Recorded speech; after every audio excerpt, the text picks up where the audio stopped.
ल है साथी हो यो जोडीको होइन गफ यस्तो दामी छ क्या। अब बुढीले चाहिँ बुढालाई बिचारा यो किनिदिनु भन त्यो किनिदिनु भन भन्नुभएको छ होइन। त्यस पछाडि बुढो पनि के कम होइन, बुढाले पनि फेरि यस्तो उस्तो भनेर सबै कुरो मागिदिएपछि बुढीले भयो भयो भयो भन्ने बनाइदिनु भएको छ होइन। र उहाँहरूको भिडियो मैले गएर पनि हेरेँ होइन, 5 मिलियन भ्युज पनि आएको छ, एकदमै राम्रो गएको रहेछ। र अब चाहिँ टक्क म यो भिडियो पस्किदिन्छु है, तपाईँहरूले सल्लाह सुझाव यस्तै गर्नु होला बुढीलाई होइन। बुढी चाहिँ एकदम कम आउँदो रहेछ क्या, त्यही भएर सल्लाह सुझाव दिनु होला, त्यहाँदेखि लाइक कमेन्ट सेयर चाहिँ गर्नु होला है। ल है त, ल अब सुन्नुहोस् उहाँको जोडीको भिडियो ल। त पल्ला गरे साइलीले साडी किनेछ अस्ति 10,000 को, त्यसपछि फेरि 5,000 को साडी, अनि त्यसपछि 2,000, त्यो 500 को साडी। एक महिनामा 6वटा साडी किनेछ। 500 खाले साडी किन त?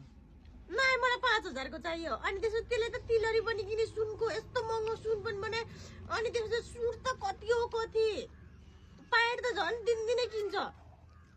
मलाई चाहिँ 1 वर्षमा 1 जोडी पनि नकिनिदिने, कस्तो हो के तपाईँ त। त्यो कन गरेको त्यो रमेशले 2टा बिहा गरिसक्यो, हरि पनि अर्को 2टा गर्लफ्रेन्ड छ अरे बुढी बाहेक। श्यामेको 2टा बिहा भइसक्यो।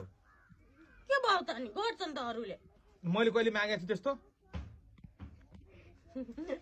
पर्दैन के पनि अर्काल जे गरे भने मैले त्यही गर्ने, मैले पनि बनाउने। नाइ पर्दैन नाइ मलाई के चाहियो? सुट चाहियो चाहियो हैन? के पनि नकिन्ने। भात खानु, भात मिठो छ नि मैले पकाएको। मिठो छ। मासु चाहियो होला, सुट चाहियो होला। चाहियो तिमीले न अरू जे ल्यायो मैले अर्को जे ल्यायो त्यही ल्याउँछु नि त। नाइ पर्दैन?